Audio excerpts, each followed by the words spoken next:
قرية خربة الجامع، وهي قرية كردية تتبع لناحية حرب نفسه في محافظة حماة، وتبعد عن مدينة حماة حوالي 30 كيلومترا باتجاه الغرب.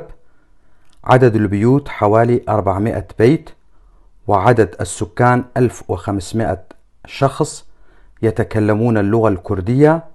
يعمل سكانها بالزراعة، وتشتهر القرية بزراعة أشجار الزيتون.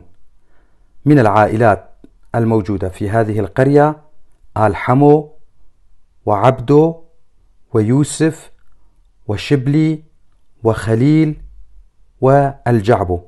ومن شخصيات عائلة جعبو الأستاذ أحمد الجعبو أبو حسام.